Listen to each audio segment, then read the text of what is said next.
देखो, सीख व शिक्षा उसी को देना ठीक है जो उन पर अमल कर सके। एक जंगल में बरगद के विशाल वृक्ष पर अनेक पक्षियों का बसेरा था। वर्षा का मौसम आने से पूर्व ही सबने अपने अपने घोंसलों की मरम्मत आदि करके दाना पानी एकत्र कर लिया था। जंगल के अन्य जीवों ने भी अपना अपना बंदोबस्त कर लिया था। जब वर्षा का मौसम आ गया और तेज वर्षा होने लगी, तब सभी पक्षी अपने अपने घोंसलों में बैठकर प्रकृति का नज़ारा देखने लगी। अनायास एक बंदर न जाने कहाँ से भीगता हुआ आया और एक डाल पर पत्तों की ओट में छिपकर बैठ गया। वह ठंड से बुरी तरह कांप रहा था।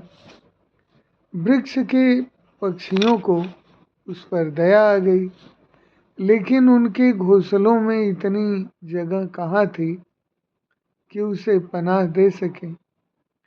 अन्य पक्षियों को जहाँ दया आ रही थी, वहीं बया पक्षी को बंदर पर क्रोध आ रहा था।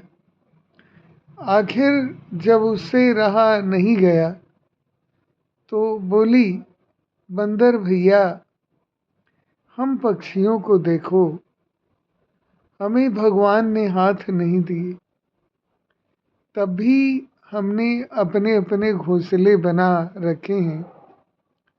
हम सर्दी, धूप या वर्षा से अपने बच्चों की रक्षा करते हैं। तुम्हें तो भगवान ने हाथ और पैर दोनों दिए हैं। तुम धूप वर्षा से बचने के लिए घर क्यों नहीं बना लेते?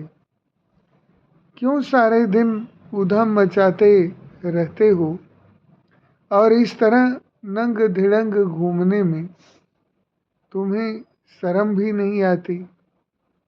बया की बात सुनकर बंदर क्रोधित हो गया। उसने समझा कि क्या उसका मजाक उड़ा रही है। बस फिर क्या था, एक ही छलांग में वह बया के घोंसले वाली डाल पर पहुंच गया और क्रोध से थरथर कांपते हुए बोला, बया की बच्ची, तू अपने आप को बहुत सयानी समझती है। बड़ा अभिमान है तुझे अपने घोंसले पर, तो ले। ऐसा कहकर उसने झपट्टा मारा और बया का घोंसला तोड़कर जमीन पर फेंक दिया। घोंसले में बैठे बया के छोटे छोटे बच्चे चीख पुकार करने लगे। बया भी जोर जोर से रोने लगी। कहीं बंदर दूसरे पक्षियों के घोंसले भी न तोड़ डाले।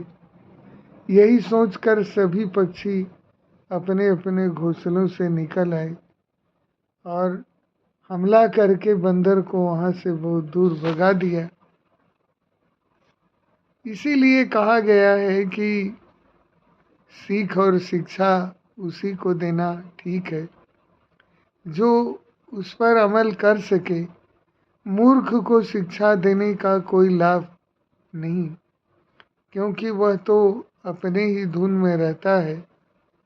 बया ने बंदर को सीख देनी चाहिए तो उसने उसका गलत अर्थ लगा लिया और बया का घोंसला उजाड़ दिया।